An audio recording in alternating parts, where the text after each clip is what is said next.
ಶ್ರೀ ಗಣಪತಿ ಶಾರದಾ ಗುರುಭ್ಯೋ ನಮಃ.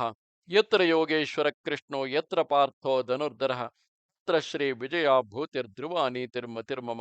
ಶ್ರೋತೃಗಳಿಗೆ ಶ್ರೀ ಅಳಸಿಂಗರಾಚಾರ್ಯ ವಿರಚಿತ ಶ್ರೀ ವ್ಯಾಸ ಮಹರ್ಷಿ ಪ್ರಣೀತ ಶ್ರೀಮನ್ ಮಹಾಭಾರತದ ದ್ರೋಣ ಪರ್ವದಲ್ಲಿ ಭೀಮನು ಕರ್ಣನಿಗೆ ಬೆಂಬಲವಾಗಿ ಬಂದ ದುರ್ಜಯನನ್ನು ಕೊಂದುದು ಎಂಬ 133ನೆಯ ಅಧ್ಯಾಯಕ್ಕೆ ಸ್ವಾಗತ.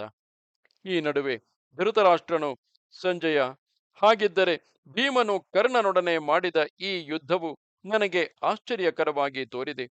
ಯಕ್ಷ ದಾನವ ಮಾನವರೊಡಗೂಡಿದ ದೇವತೆಗಳನ್ನಾದರೂ ಯುದ್ಧದಲ್ಲಿ ಯಾವನು ಜಯಿಸಬಲ್ಲನೋ ಅಂತಹ ಕರ್ಣನು ಭೀಮನನ್ನು ಹೇಗೆ ತಾನೇ ಜಯಿಸಲಾರದೆ ಹೋದನು? ಅವರಿಬ್ಬರಿಗೂ ನಡೆದ ಯುದ್ಧ ಕ್ರಮವೇನು? ಪ್ರಾಣಗಳನ್ನೇ ಒತ್ತೆಯಾಗಿಟ್ಟು ನಡೆಸಿದ ಈ ಯುದ್ಧ ದ್ಯೂತದಲ್ಲಿಯೇ ನಮ್ಮ ಜಯಾಪಜಯಗಳ ನಿರ್ಣಯವೆಂದು ತೋರುವುದು. ನನ್ನ ಮಗನಾದ ದುರ್ಯೋಧನನು ಆ ಕರ್ಣನೊಬ್ಬನ ಬಲದಿಂದಲೇ ಕೃಷ್ಣನೊಡಗೂಡಿದ ಪಾಂಡವರನ್ನು ಪಾಂಚಾಲರನ್ನು ತಾನು ಜಯಿಸುವೆನೆಂದು ನಂಬಿದ್ದನು. ಈಗ ಭೀಮನಿಂದ ಕರ್ಣನಿಗೆ ಉಂಟಾದ ಪರಾಜಯವನ್ನು ಕೇಳಿ ನನ್ನ ಮನಸ್ಸಿಗೆ ಮೂರ್ಛೆ ಬರುವಂತಿದೆ. ನನ್ನ ಮಗನ ದುರ್ನಯದಿಂದ ಕೌರವರೆಲ್ಲರೂ ಆಗಲೇ ನಾಶ ಹೊಂದಿದರೆಂದು ನನಗೆ ತೋರಿದೆ. ಕರ್ಣನೇನು ಪಾಂಡವರನ್ನು ಜಯಿಸುವಂತೆ ತೋರಲಿಲ್ಲ. ಕರ್ಣನು ಪಾಂಡವರೊಡನೆ ಮಾಡಿದ ಯುದ್ಧದೊಳಗೆಲ್ಲ ಪಾಂಡವರೇ ಜಯಿಸುತ್ತಿರುವರು. ಪಾಂಡವರೇನೋ ಇಂದ್ರಾದಿ ದೇವತೆಗಳಿಗೂ ದುರ್ಜಯರು. ಮೂಢನಾದ ನನ್ನ ಮಗನಿಗೆ ಅದು ತಿಳಿಯದೆ ಹೋಯಿತು.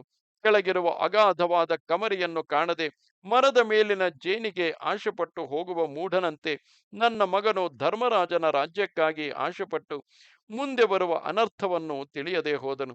ಕುಬೇರನ ಧನವನ್ನು ಅಪಹರಿಸಿದಂತೆ ಮೋಸದಿಂದ ಪಾಂಡವರ ರಾಜ್ಯವನ್ನು ಕಿತ್ತುಕೊಂಡುದಲ್ಲದೆ ಅದರಿಂದಲೇ ತಾನು ಜಯಿಸಿದನೆಂದು ತಿಳಿದು ಪಾಂಡವರನ್ನು ಅವಮಾನಪಡಿಸಿದನು.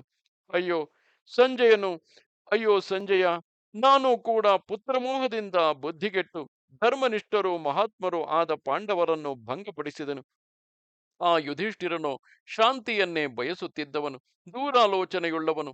ಅವನ ಸಾಧುತ್ವವನ್ನು ನೋಡಿ ಮೂಢರಾದ ನನ್ನ ಮಕ್ಕಳು ಅವನನ್ನು ಕೈಲಾಗದವನೆಂದು ನಿರಾಕರಿಸಿದರು. ಅವರ ವಿಷಯದಲ್ಲಿ ನನ್ನ ಮಕ್ಕಳು ನಡೆಸಿದ ಅಪಕಾರಗಳನ್ನೆಲ್ಲ ಮನಸ್ಸಿನಲ್ಲಿಟ್ಟುಕೊಂಡು ಈಗ ಭೀಮನು ಯುದ್ಧ ಮಾಡುವಂತಿದೆ. ಸಂಜಯ, ಆ ಕರ್ಣ ಭೀಮರ ಯುದ್ಧ ಕ್ರಮವನ್ನೆಲ್ಲ ವಿವರವಾಗಿ ತಿಳಿಸು ಎಂದನು. ಆಗ ಸಂಜಯನು, ರಾಜೇಂದ್ರ, ಕೇಳು. ಭೀಮ ಕರ್ಣರಿಬ್ಬರು ಕಾಡಾನೆಗಳಂತೆ ಎದುರಿಸಿ ಒಬ್ಬರನ್ನೊಬ್ಬರು ಕೊಲ್ಲಬೇಕೆಂದು ಹಠದಿಂದ ನಿಂತರು. ಕರ್ಣನು 300 ಬಾಣಗಳನ್ನು ಭೀಮನ ಮೇಲೆ ಬಿಟ್ಟನು. ಆದರೆ ಎಷ್ಟೇ ವೇಗವುಳ್ಳ ಬಾಣಗಳನ್ನು ಬಿಟ್ಟರೂ ಕರ್ಣನಿಂದ ಭೀಮನನ್ನು ತಡೆಯಲು ಸಾಧ್ಯವಾಗಲಿಲ್ಲ. 3 ಬಾಣಗಳಿಂದ ಭೀಮನು ಕರ್ಣನ ಕೈಯಲ್ಲಿದ್ದ ಬಿಲ್ಲನ್ನು ಕತ್ತರಿಸಿ ಒಂದು ಭಲ್ಲದಿಂದ ಕರ್ಣನ ಸಾರಥಿಯನ್ನು ಹೊಡೆದು ರಥದಿಂದ ಕೆಳಕ್ಕೆ ಕೆಡಹಿದನು. ಆಗ ಕರ್ಣನು ಕೋಪಗೊಂಡು ವೈಡೂರ್ಯ ಖಚಿತವಾದ ಸುವರ್ಣ ದಂಡವುಳ್ಳ ದೊಡ್ಡ ಶಕ್ತಿಯನ್ನು ಕೈಗೆತ್ತಿಕೊಂಡು ಕಾಲರಾತ್ರಿಯಂತೆ ಕ್ರೂರವಾದ ಆ ಮಹಾಶಕ್ತಿಯನ್ನು ಭೀಮನ ಮೇಲೆ ಪ್ರಯೋಗಿಸಿ ದೊಡ್ಡ ಸಿಂಹನಾದವನ್ನು ಮಾಡಿದನು. ಕರ್ಣನ ಸಿಂಹನಾದವನ್ನು ನೋಡಿ ನಿನ್ನವರೆಲ್ಲರೂ ಭೀಮನು ಹತನಾದಂತೆಯೇ ತಿಳಿದು ಹರ್ಷಿತರಾದರು. ಆದರೆ ಸೂರ್ಯಾಗ್ನಿ ತೇಜಸ್ಸಿನಿಂದ ಬೆಳಗುತ್ತಿರುವ ಆ ಶಕ್ತಿಯನ್ನು ಭೀಮನು 7 ಬಾಣಗಳಿಂದ ನಡು ದಾರಿಯಲ್ಲಿಯೇ ತುಂಡು ಮಾಡಿಬಿಟ್ಟನು. ಅಲ್ಲದೆ ಯಮದಂಡಕ್ಕೆ ಸಮಾನಗಳಾದ ಹಲವು ಬಾಣಗಳನ್ನು ಕರ್ಣನ ಮೇಲೆ ಪ್ರಯೋಗಿಸಿದನು. ಇಷ್ಟರಲ್ಲಿ ಕರ್ಣನು ಬೇರೊಂದು ಬಿಲ್ಲನ್ನು ಕೈಗೆತ್ತಿಕೊಂಡು ಕಿವಿಯವರೆಗೆ ನಾಣನೆಳೆದು ಹಲವು ಬಾಣಗಳನ್ನು ಪ್ರಯೋಗಿಸತೊಡಗಿದನು.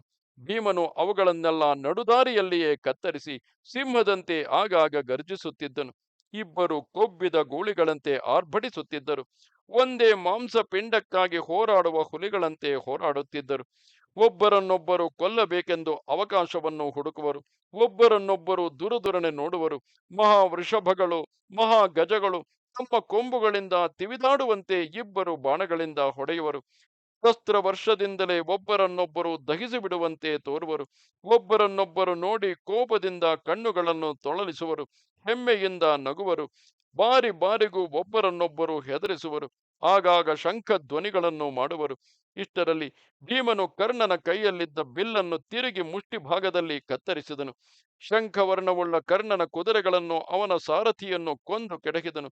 ಆಗ ಕರ್ಣನ ಮನಸ್ಸಿಗೆ ಹಿಂದು ಮುಂದು ತೋರದಂತಾಯಿತು. ಭೀಮನ ಬಾಣಗಳು ಮೇಲೆ ಮೇಲೆ ಬಂದು ಬೀಳುತ್ತಿದ್ದವು. ಕರ್ಣನು ಹೀಗೆ ವಿಪತ್ತಿಗೆ ಸಿಕ್ಕಿಬಿದ್ದಿರುವುದನ್ನು ನೋಡಿ ನಿನ್ನ ಮಗನಾದ ದುರ್ಯೋಧನನು ಕೋಪದಿಂದ ನಡುಗುತ್ತಾ ಸಮೀಪದಲ್ಲಿದ್ದ ತನ್ನ ತಮ್ಮನಾದ ದುರ್ಜಯನನ್ನು ಕುರಿತು, ದುರ್ಜಯ, ಅದು ಕರ್ಣನು ಭೀಮನ ಕೊಲೆಗೆ ಗುರಿಯಾಗುವಂತಿದೆ. ವಿಳಂಬ ಮಾಡಿದರೆ ಪಾಂಡವರು ರಾಧೇಯನನ್ನು ನುಂಗಿ ಬಿಡುವರು. ನೀನು ಬೇಗನೆ ಹೊರಟು ಕರ್ಣನಿಗೆ ಬೆಂಬಲವಾಗಿದ್ದು ಮೀಸೆ ಇಲ್ಲದ ಆ ದುರಾತ್ಮನನ್ನು ಕೊಂದು ಬಾ ಎಂದನು. ಒಡನೆಯೇ ದುರ್ಜಯನು ಮುಂದೆ ಹೋಗಿ 9 ಬಾಣಗಳಿಂದ ಭೀಮನನ್ನು ಹೊಡೆದು 8 ಬಾಣಗಳಿಂದ ಅವನ ರಥಾಶ್ವಗಳನ್ನು 6 ಬಾಣಗಳಿಂದ ಸಾರಥಿಯನ್ನು ಬಲವಾಗಿ ನೋಯಿಸಿದನು.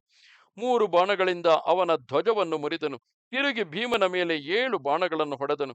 ಇದನ್ನು ನೋಡಿ ಸಹಿಸಲಾರದೆ ಭೀಮನು ಅತ್ಯಾಕ್ರೋಶದಿಂದ ಮುಂದೆ ಬಿದ್ದು ಒಂದೇ ಕ್ಷಣ ಮಾತ್ರದಲ್ಲಿ ದುರ್ಜಯನ ರಥಾಶ್ವ ಸಾರಥಿಗಳನ್ನೆಲ್ಲ ಬಡೆದು ಮರ್ಮಸ್ಥಾನದಲ್ಲಿ ಹೊಡೆದು ಕೊನೆಗೆ ಅವನನ್ನು ಯಮಪುರಿಗೆ ಕಳುಹಿಸಿಬಿಟ್ಟನು.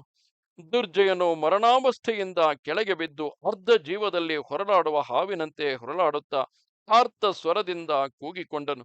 ಆಗ ಕರ್ಣನು ನಿನ್ನ ಮಗನ ದುರವಸ್ಥೆಯನ್ನು ನೋಡಿ ವ್ಯಸನ ಪಡುತ್ತಾ ಅವನನ್ನು ಪ್ರದಕ್ಷಿಣೆ ಮಾಡಿ ಬರುತ್ತಿದ್ದಾಗ ಭೀಮನು ನಗುತ್ತಾ ಅವನ ಮೇಲೆ ಬಾಣಗಳನ್ನು ಶತಘ್ನಿಗಳನ್ನು ಶಂಕುಗಳನ್ನು ವರ್ಷಿಸಿ ಅವನನ್ನು ಮುಚ್ಚಿಬಿಟ್ಟನು. ಆದರೂ ಕರ್ಣನು ಎದೆಗುಂದದೆ ಚೇತರಿಸಿಕೊಂಡು ತಿರುಗಿ ಕೋಪದಿಂದ ಭೀಮನನ್ನು ಎದುರಿಸಿ ನಿಂತನು. ಇದು 133ನೆಯ ಅಧ್ಯಾಯವು. ನಮಸ್ತೆ ಶಾರದೆ ದೇವಿ, ಕಾಶ್ಮೀರ ಪುರವಾಸಿನಿ, ತ್ವಾಮಹಂ ಪ್ರಾರ್ಥೆಯೇ ನಿತ್ಯಂ, ವಿದ್ಯಾದಾನಂಚ ದೇಹಿಮೆ. ನಮಸ್ಕಾರ.